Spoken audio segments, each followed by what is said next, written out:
Es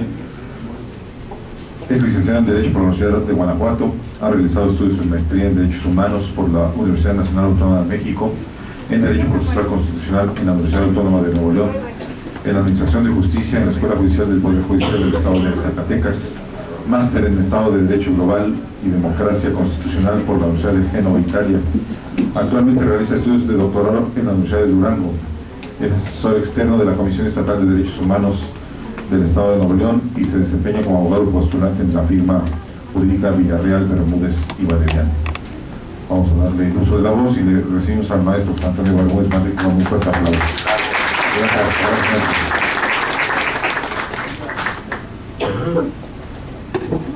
Buenas tardes, disculpen el retraso.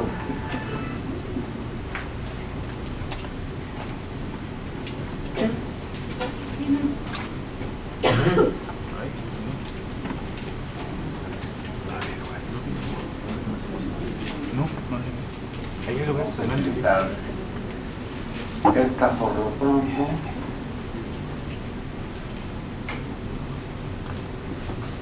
Para el tema general de interpretación. Tienen con ustedes el programa del diplomado, ¿verdad? ¿No? Nos han sorprendido los que se han parado acá al frente porque no saben ni cómo está la cosa. Bueno, el programa de ustedes comprende aquí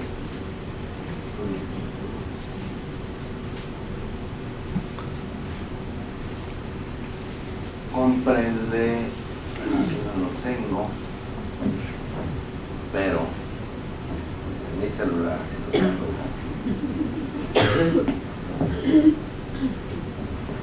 Este módulo correspondería al tercero y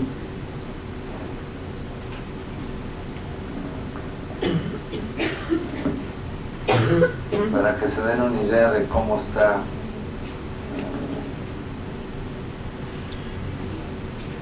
que hicieron y mayo. Miren, en el módulo 1,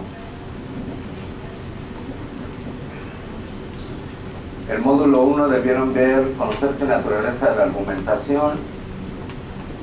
argumentación jurídica, concepto y naturaleza de la retórica, importancia de la retórica, los métodos y teorías de la argumentación y la estructura argumentativa de la sentencia.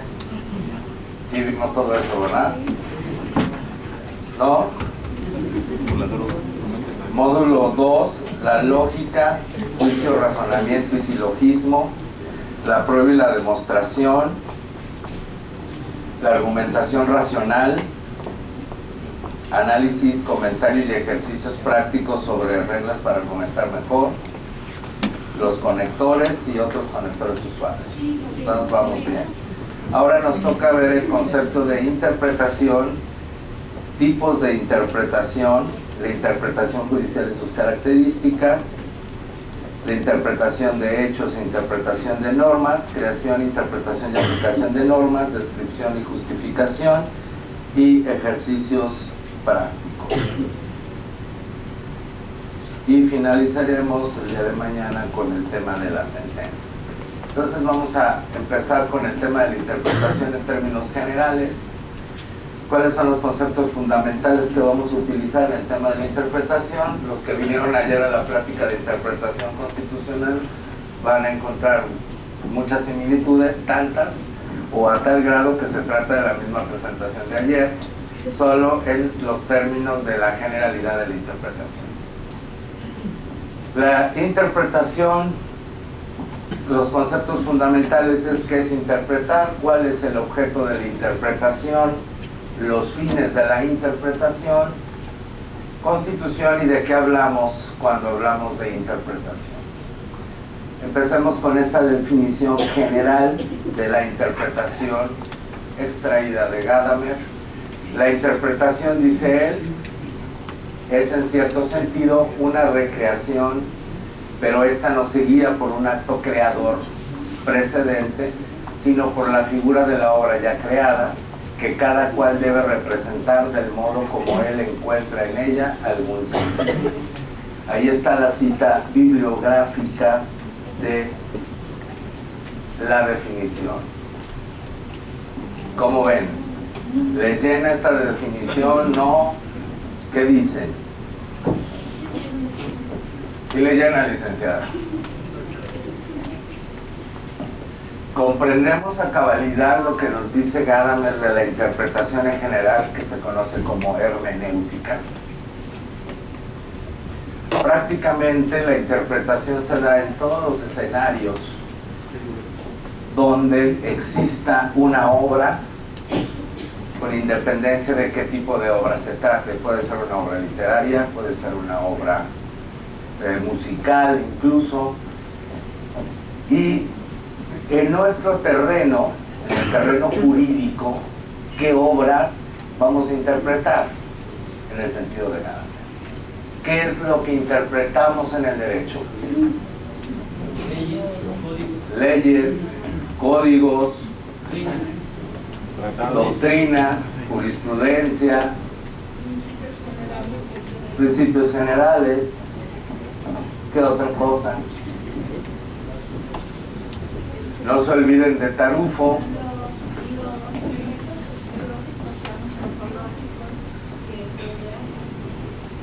En la creación o aplicación del derecho. Y Tarufo, ¿qué nos propone? La interpretación de los hechos, o argumentación también basada en los hechos. Entonces prácticamente la labor interpretativa se centra en todo ese abanico tan amplio de lo que se compone o cómo está compuesto pues el orden normativo en el sentido más amplio del término. Zagrebelsky nos dice que la interpretación es el proceso intelectivo a través del cual se pasa de significantes a los significados, partiendo de fórmulas lingüísticas que forman un enunciado. El significante es la disposición y el significado es la norma. Los que vinieron ayer a la conferencia, a la plática, nos pueden ilustrar en esta parte de la distinción entre disposición y norma para comprender con exactitud lo que es la interpretación. ¿Alguien nos ayuda con eso? Ahí viene el micrófono, gracias. Perdón, buenas tardes. Si no mal recuerdo, nos decía que el artículo 16 constitucional es una disposición y en ella tenemos varias normas, ¿verdad? Entre ellos, nadie puede ser molestado en su persona, sería uno, nadie puede ser molestado y aparte cada uno de los, es donde yo a lo mejor tengo alguna duda, porque cada uno de los párrafos, o en sí también el párrafo es el primero que está un poco más extenso, que tiene varios supuestos, en ese podríamos encontrar varias normas. Ok, sí, perfecto. ¿Cuáles son los significantes dentro de la definición de Zagrebelsky? ¿Qué es lo que vamos a interpretar? Ya lo dijimos, vamos a concentrarnos en los enunciados normativos o enunciados jurídicos o disposiciones jurídicas. Dígame. ¿Es correcto? Es correcto. El ejemplo de esto lo veríamos aquí. Para la interpretación, una de las cosas más importantes es esta distinción entre disposición y norma. La disposición es el enunciado jurídico, es el artículo, es el precepto, es la materia a interpretar, el objeto a interpretar. Y la norma es el producto de esa interpretación. ¿De acuerdo? Con que nos vayamos con esa claridad en la distinción, me doy por bien servido. Significante es la disposición y significado es la norma. La disposición es el objeto, la materia interpretada. La norma es el producto de la interpretación. Ejemplo, en la Constitución Política, artículo 4, séptimo párrafo, dice: toda familia tiene derecho a disfrutar de vivienda digna y decorosa. La ley establecerá los instrumentos y apoyos necesarios a fin de alcanzar el objetivo. ¿Esto qué es? La norma. Esto es la disposición o el enunciado jurídico. Es la materia interpretada. ¿Qué norma o normas se desprenden de este enunciado jurídico? Dos. Pues depende de quién interprete, cómo interprete, bajo qué esquema de interpretación o método. Por ejemplo, obtengan una norma de esa disposición a través de algún método interpretativo, por ejemplo el gramatical. La norma sería: todos tienen derecho a una vivienda digna y decorosa. Ahora, ese todos tienen derecho, aquí no dice todos. Aquí dice familia. En la familia estamos incluidos todos.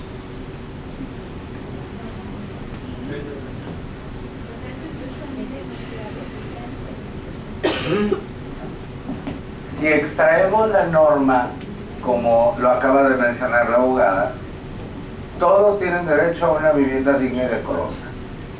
Lo que está haciendo ella es interpretar ese enunciado jurídico. Porque del puro enunciado dice todos. Y aquí, evidentemente, solamente dice toda familia. Entonces, cuando calificamos ese derecho de vivienda como digna y decorosa, la otra cuestión de la interpretación es: ¿y qué significa digna y decorosa? Adecuada, ¿cuáles son los parámetros de esa adecuación? ¿Qué significa una vivienda adecuada? ¿Qué es una vivienda adecuada? ¿Qué es una vivienda digna y decorosa? Muy hay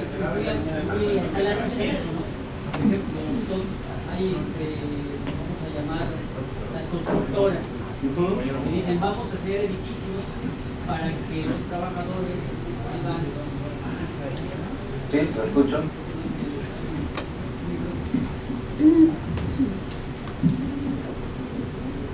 Los conceptos de digno y decoroso pueden ser interpretativos, como aquí bien se dice, sin querer ser redundante. Si las constructoras que nos manejan la elaboración de departamentos o casas para los trabajadores y agregan dignos y decorosos, si asistimos al hacinamiento que hay en ciertos edificios, para ser específicos y no andar entre ramas, León, en la parte del sur, donde se encuentra Las Ilamas, ¿sí? Donde eso es un cuartito, un baño de 1 por 1, o sea, un área súper reducida en donde más que un departamento es como una celda y una jaula. Okay. Entonces, pues, o sea, en discurso pues, es digno y decoroso, pero ya en la realidad y objetivamente ahí, de eso no tiene nada. Ok. ¿Alguna otra opinión?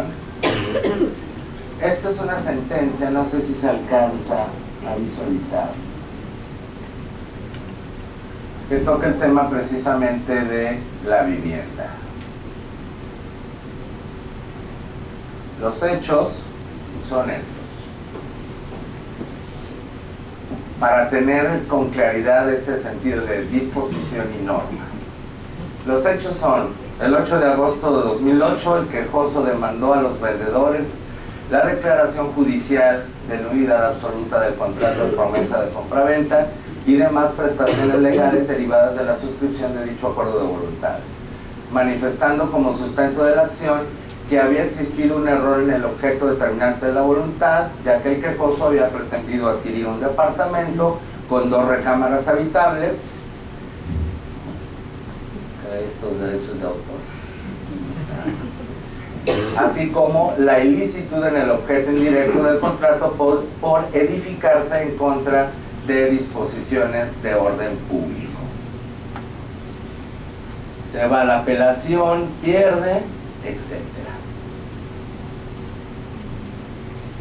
Aquí el punto central es verificar los alcances del derecho a una vivienda digna y decorosa.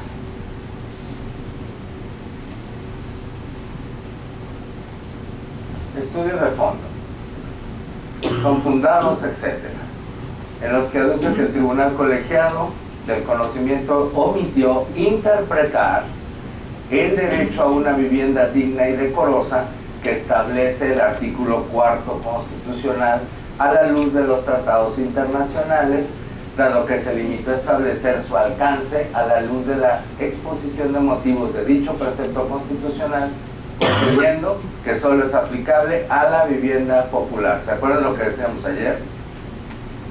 ¿Qué pasó aquí? Que el tribunal colegiado, al interpretar el artículo 4º constitucional, dijo, solo es aplicable ese derecho de vivienda digna y decorosa a un tipo de vivienda, a la vivienda popular, a ninguna otra. Es decir, viviendas arriba de 250,000 pesos no es aplicable el derecho a la vivienda digna y decorosa.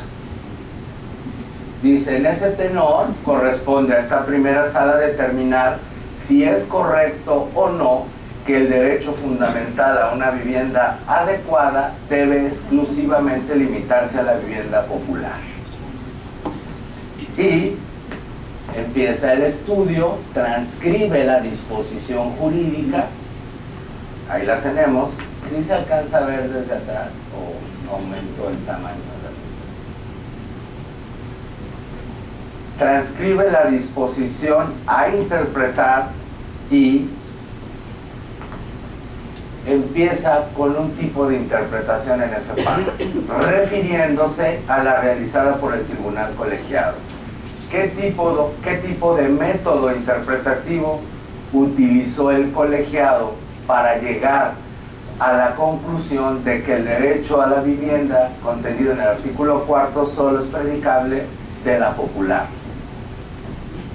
Dice, tal como lo sostuvo el colegiado, el origen de ese precepto constitucional fue establecer un derecho social, dado que está dirigido a imponer al Estado el deber de satisfacer una necesidad colectiva y de protección a ciertos sectores de la población, así como a desarrollar las políticas públicas que puedan dar lugar a que toda la población disfrute de una vivienda digna y decorosa. ¿Qué ven aquí? Lo anterior dice, se desprende claramente de la exposición de motivos. ¿Qué es eso? Para no aprovecharme de ustedes, vemos rápido y recordamos a Savigny. Esas son cosas que ya saben, desde el tercer semestre de la carrera de Derecho. Los que asistieron, ¿verdad? Savigny, los métodos tradicionales de la interpretación. Ya se lo saben, hay que aterrizarlo solamente. Método gramatical. ¿Tiene algún problema el método interpretativo gramatical como tal? Pues no. La literalidad, lo que dice el enunciado propiamente, etc. Sistemático. En significado se desprende del sistema normativo al que pertenece el precepto. Acoherencia. No existen normas incompatibles. Es decir, se interpreta la disposición de tal manera que sea congruente y armónica con el resto del sistema al que pertenece. Se desmaterie. Se atribuye el significado atendiendo al lugar que ocupa el texto normativo del que forma parte. Por ejemplo, si hay una norma que forma parte de el procedimiento de ejecución, pues la interpretación va encaminada a cubrir esos principios del procedimiento de ejecución, por decir algo. Sistemático en sentido estricto atribuye significado teniendo en cuenta otros preceptos o normas a través de una interpretación de varias disposiciones. El teleológico, que no tiene problema, ¿verdad? Histórico y legislativo, también se llama originalista, y el evolutivo. Entonces, ya con esa ayuda, resolvamos esto. ¿Qué método interpretativo utilizó el tribunal colegiado para decidir que ese derecho solamente puede ser predicado de un sector de la población, es decir, de vivienda popular, de aquellos que tengan vivienda popular? Histórico legislativo, queda claro, ¿verdad?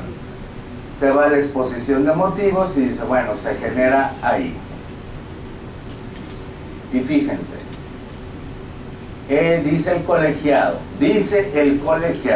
que el constituyente dijo que la intención fue establecer un derecho social, dado que está dirigido a imponer al Estado el deber de satisfacer una necesidad colectiva y de protección a ciertos sectores de la población. ¿Qué sectores de la población?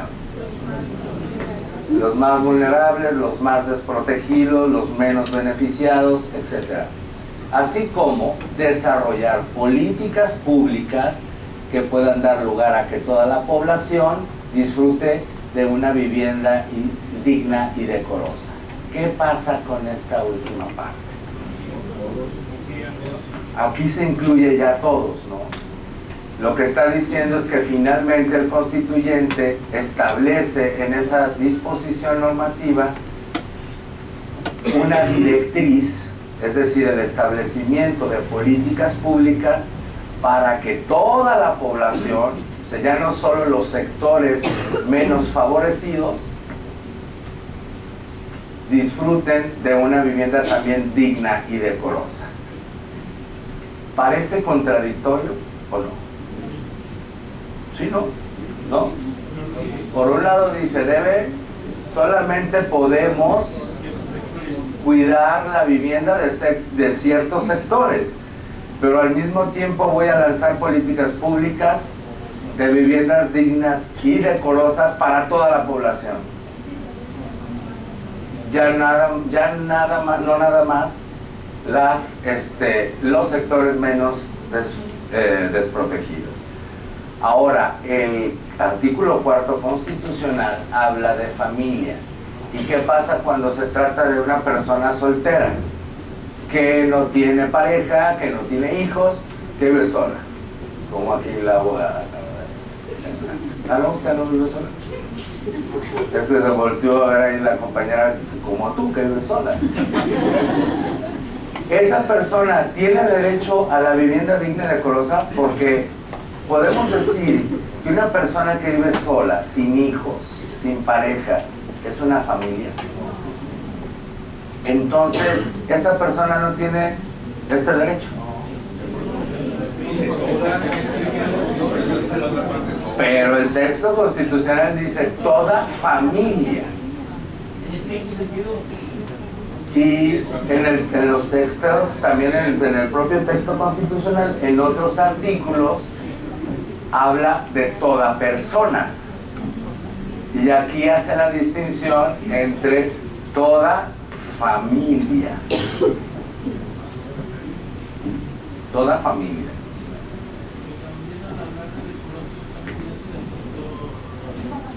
Desprotegido.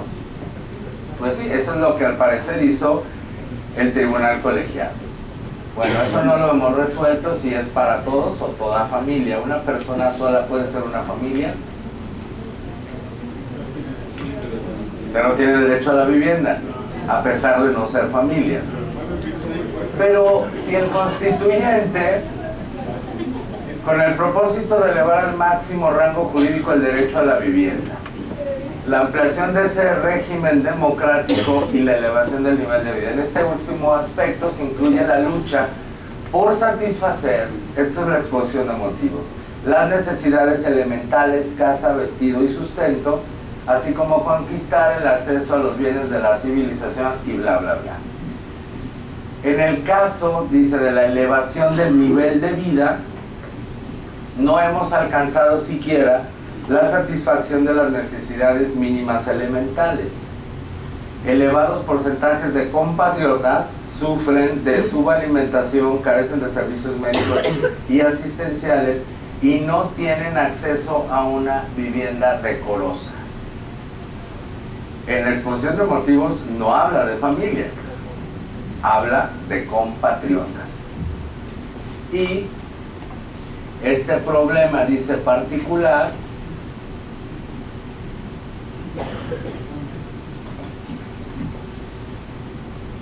este problema en particular, el de la vivienda popular, ha sido motivo de luchas concretas emprendidas por trabajadores y otras capas sociales. Y bien, aquí avienta todo el rollo y sigue exponiendo la sala. El constituyente, al incorporar el derecho a la vivienda, dejó en claro que contar con una vivienda adecuada debía ser considerado como un derecho fundamental, inherente a la dignidad del ser humano y elemental para contar con el disfrute de otros derechos fundamentales, como el derecho a la salud. El constituyente delega en el legislador la obligación de establecer instrumentos, políticas públicas para que todo mexicano, no toda familia mexicana, todo mexicano, fíjense cómo al hacer esta labor interpretativa que aún no precisa la Suprema Corte, ya está interpretando el texto. ¿Por qué? Porque ahora nos encontramos con todo mexicano, ya no toda familia. Cuente con una vivienda que pueda ser considerada digna y decorosa como parte de una estrategia para elevar el nivel de vida de la población y de proporcionarle los elementos necesarios para sus necesidades. Sin embargo, dice la Corte, a partir de esa premisa surgen estas interrogantes, que son las que enfrenta en la resolución. Uno, el que el derecho fundamental a una vivienda digna y decorosa, previsto en ese dispositivo, haya tenido como origen el deseo de satisfacer una necesidad colectiva, debe traducirse en que es un derecho limitado a la vivienda popular. Hagan caso omiso de la pésima redacción que se maneja en la pregunta, pero medianamente se entiende, ¿no? El punto es que si ese derecho solamente aplica a la vivienda popular o se limita a la vivienda popular. Dice, en consecuencia, y fíjense en la redacción porque en el módulo 4 es precisamente la redacción de las sentencias. En consecuencia, dado que solo las personas podemos ser titulares de derechos subjetivos, digo, gratuito el comentario, porque hasta ahorita los perros, animales, cosas, no son titulares, ¿verdad? Ni de derechos subjetivos, y a veces, bueno, ya algunas corrientes han dicho que los animales sí tienen derechos, y de las personas, realmente es raro, pero bueno. Dice, ello implica que solo quienes sean titulares de una vivienda popular, aquí está el comentario, o que tengan derechos en relación con una vivienda popular, están protegidos por ese derecho fundamental. ¿Se entiende con claridad el planteamiento? Solo el que sea titular de una vivienda popular puede tener acceso a ese derecho fundamental, es lo que está planteando la Corte como pregunta. De otra manera, es cierto que el titular de una vivienda popular exclusivamente puede acceder al derecho fundamental correlativo del artículo 4º constitucional. Esa es la pregunta.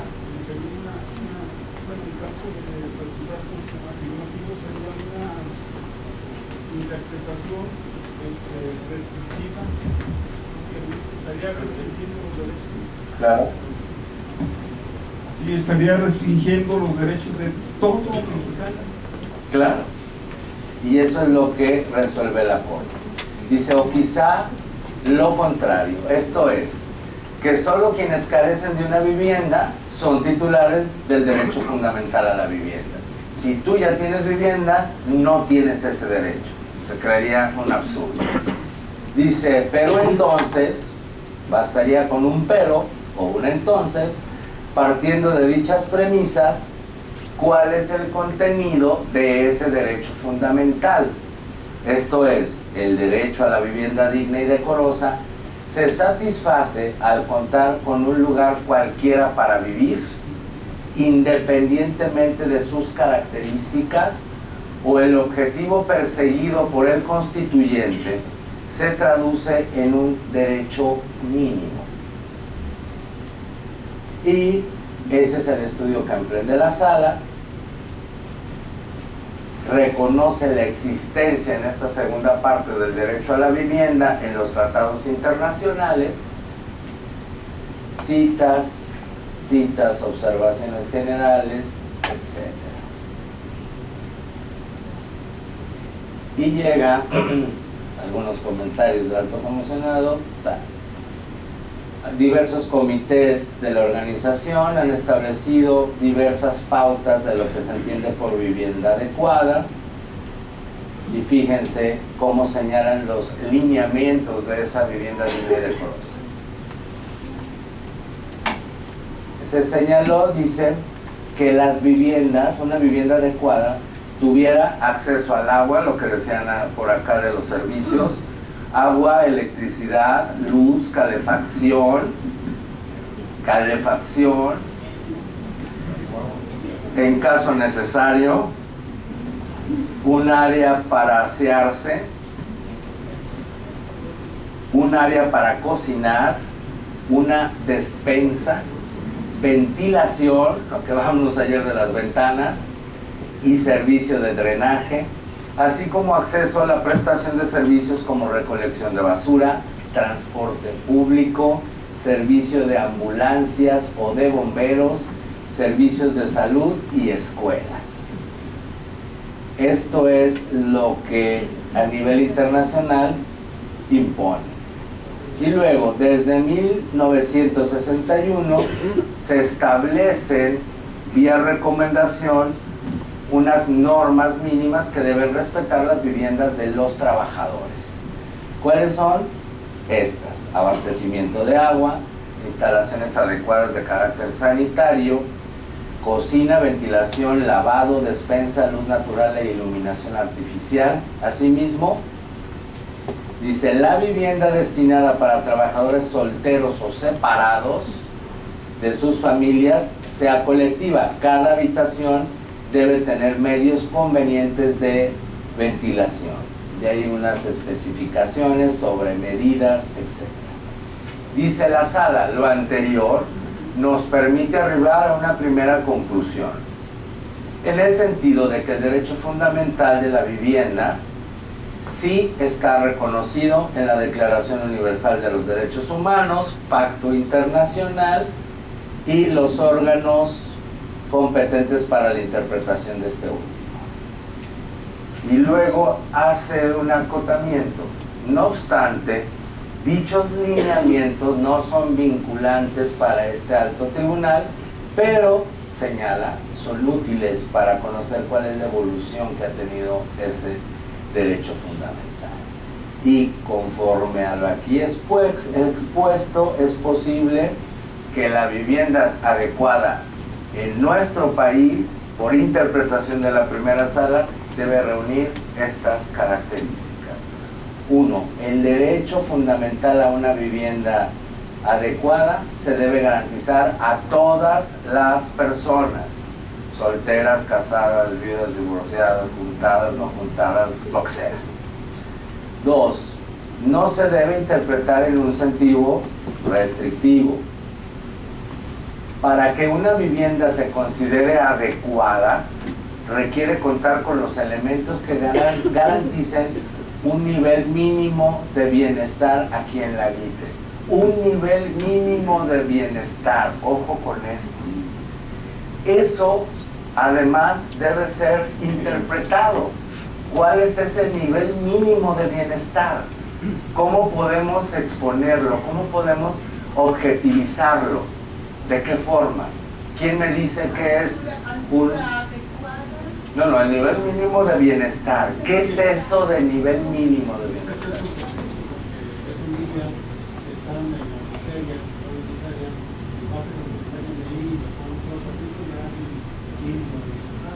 Para él. Pero en el individuo, ¿cómo podríamos decir? Este individuo tiene un nivel mínimo de bienestar. ¿Pudiera ser eso? ¿Ok?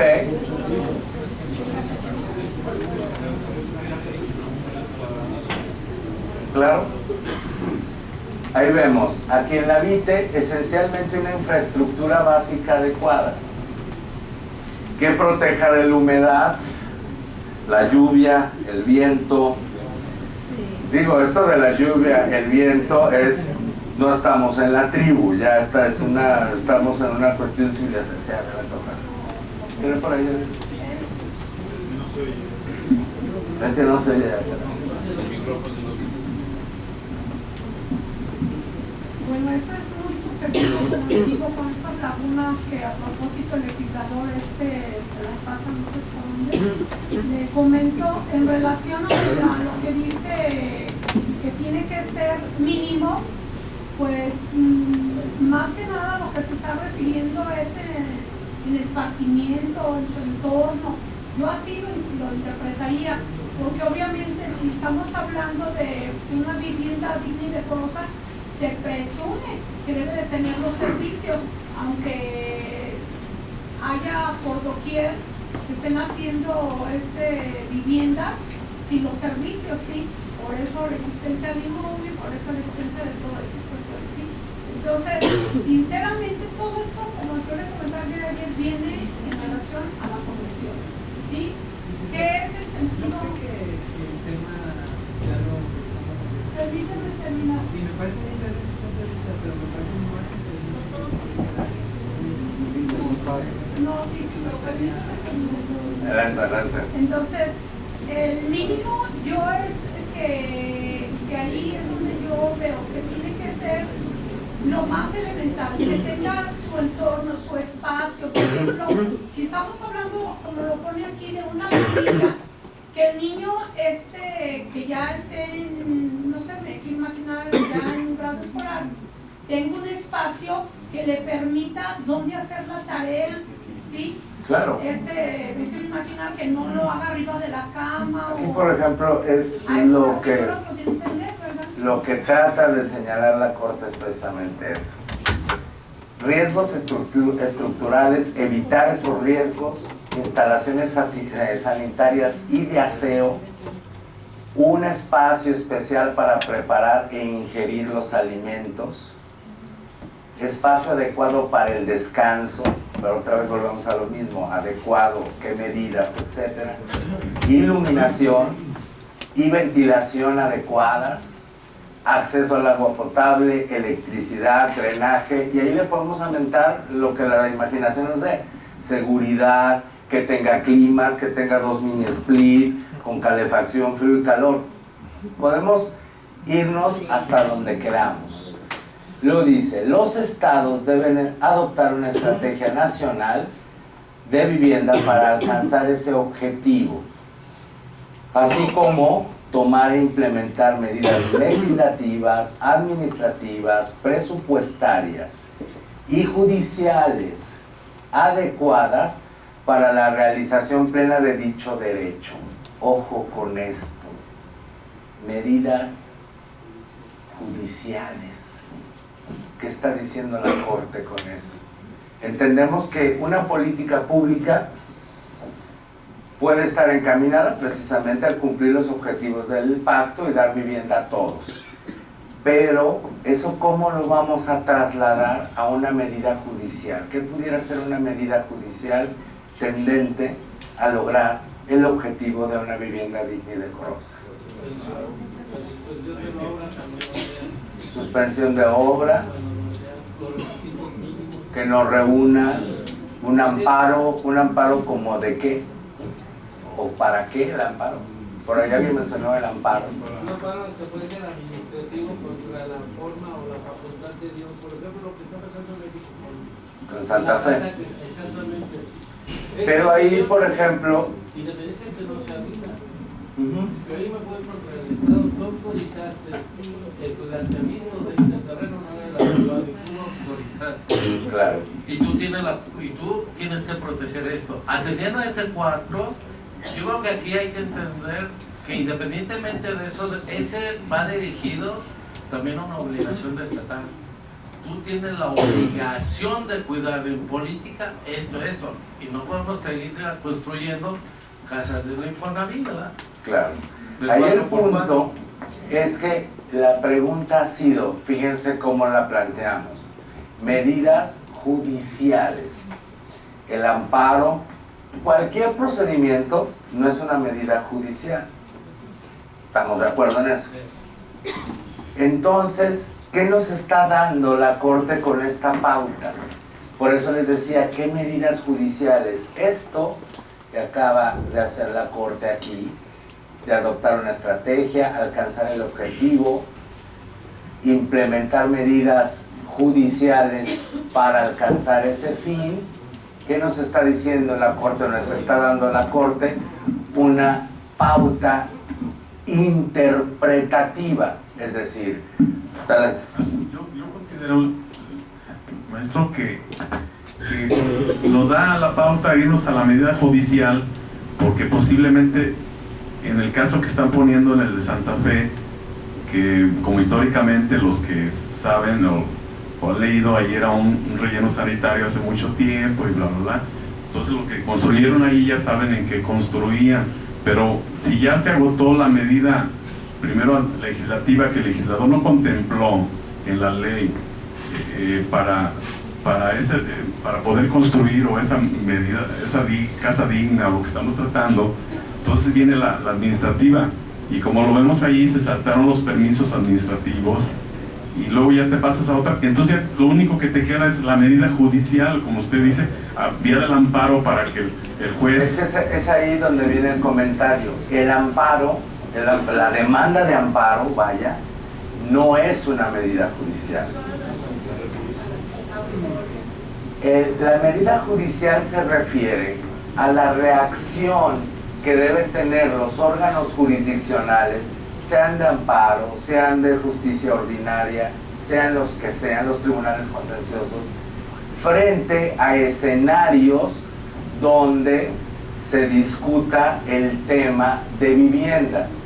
Lo que hace la Corte con esto es fijar una pauta interpretativa, un mensaje a los órganos jurisdiccionales para que esos casos lo vean al trasluz de esto. Da línea, en pocas palabras. ¿Perdón? Da una línea, en pocas palabras. Da una línea. En el sentido, por ejemplo, Santa Fe, si no se dieron los permisos, ¿qué van a hacer? Se ponen rígidos para conceder, no sé, a lo mejor el amparo por violación a normas administrativas, usos de suelo, por ejemplo, se ponen más rígidos para conceder una suspensión vinculada con uso de suelo, permitido o no permitido, etc. Esas son las medidas judiciales a las que se refiere la Corte. ¿Con qué objetivo? Dice ella misma: asegurar a la población recursos jurídicos y mecanismos judiciales para que los gobernados puedan reclamar, el incumplimiento a dicho derecho. Y bien, esta primera sala dice, estima que dichos aspectos constituyen elementos básicos del derecho. Ahora, el derecho fundamental a una vivienda, si bien tuvo como origen el deseo de satisfacer una necesidad colectiva, no puede limitarse a ser un derecho exclusivo de quienes son titulares de una vivienda popular o incluso carecen de ella. Sin lugar a dudas, dice, los grupos vulnerables necesitan mayor atención, pero eso no implica que todos los demás carezcan de ese derecho. Segunda conclusión: el derecho fundamental a la vivienda adecuada o a una vivienda digna y decorosa protege a todas las personas y por lo tanto no debe ser excluyente.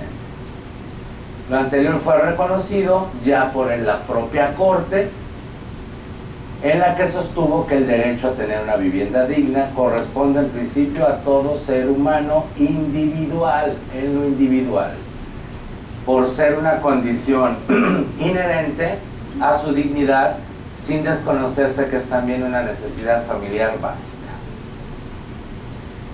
Dice, en adición se estima que más que limitar el derecho, bueno, de lo que se trata es fijar sus contenidos y alcances. Una vivienda adecuada es necesario que cumpla con un estándar mínimo, es decir, con requisitos mínimos e indispensables para ser considerada como tal, etcétera, etcétera, etcétera. Y así define el punto. Primero fija los alcances del derecho y concede el amparo. Dice, así lo que procede es conceder el amparo para que la autoridad deje insubsistente y haga lo siguiente: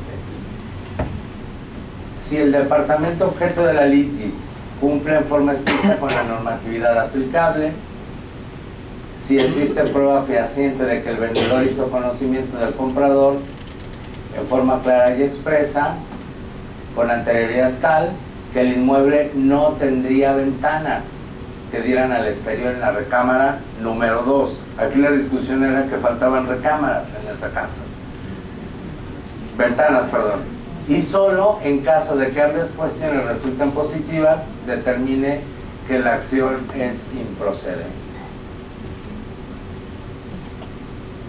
¿Cómo ven? Me regreso acá.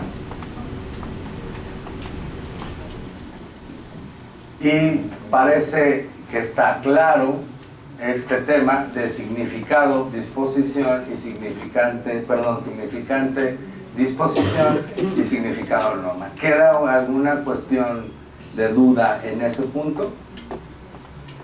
Bien. Este es el tema de Constitución. Bien, Wroblewski. Interpretar es descubrir la norma preexistente o atribuir ese significado a la norma. Las grandes corrientes de la interpretación se dividen prácticamente en dos. Los que dicen que la disposición jurídica contiene una interpretación como si estuviera escondida, que el intérprete debe desentrañar, descubrir, etc. Y la otra corriente de la interpretación implica que ese significado, esa norma extraída, esa interpretación, en realidad es una labor creadora. Es decir, se atribuyen ciertos significados a la disposición jurídica. No se trata de descubrir lo que cubre esa disposición jurídica, sino al contrario, simplemente atribuir significado. En el ejemplo que vimos de la vivienda, del derecho a la vivienda, ¿qué creen que haya pasado en estas dos áreas? ¿Fue una labor creadora, es decir, una labor de atribución de significados, o fue una labor descubridora? O como decía, ya lo comentábamos, de Maynes, desentrañar el sentido de una expresión. ¿Qué fue? ¿Qué hizo la Corte? ¿En verdad descubrió el significado preexistente del derecho fundamental en el artículo 4º? Parece muy claro que lo que hizo fue atribuir significados al enunciado jurídico. ¿Perdón? Exactamente. Esas son las dos grandes corrientes de la interpretación. Una que señala y reconoce que las normas están ocultas en el enunciado jurídico, y otra que simplemente establece como labor creadora la atribución de significados a la disposición jurídica. Tenemos a Tarufo, dice: interpretar un precepto quiere decir atribuirle un significado, el cual no está implícito en su texto. Está muy claro a qué gran área pertenece Tarufo, ¿verdad? Él dice que se atribuye significado, es decir, él pugna por la labor creadora del intérprete. Dice: ningún texto lleva consigo su significado. Si algo está claro, no requiere ser interpretado, dice por ahí un apotegma jurídico. Dice: máxima equivocada, porque nunca hay nada que sea verdaderamente claro. Está claro solo aquello que se considera claro, pero esto presupone un juicio ya desde sí implícito, es decir, que le atribuyó un significado a ese enunciado. Cuando decimos es que el texto es muy claro, en realidad estamos leyendo y al mismo tiempo interpretando para comprender el propio enunciado, sin llegar a mayor interpretación que la que nos dicen los conceptos de las palabras. ¿Están de acuerdo? Como el exégesis. Entonces dice: considerar el enunciado claro se debe solo a que implícitamente ya se interpretó. ¿Están de acuerdo con Tarufo o no? A veces decimos: es que es tan claro lo que dice el enunciado jurídico que no es necesario interpretarlo. Es que al asumir esa claridad, lo que dice Tarufo es que ya interpretaste el texto. ¿Sí? Por ejemplo, en el artículo 16, nadie puede ser molestado en su persona. Está clarísimo, ¿no? ¿O no? Que es molestia, pero lo comprendemos el texto. Sabemos qué nos quiere decir de primera mano, de primera fase. ¿Sí? Si ya metemos una interpretación más profunda, realizamos un ejercicio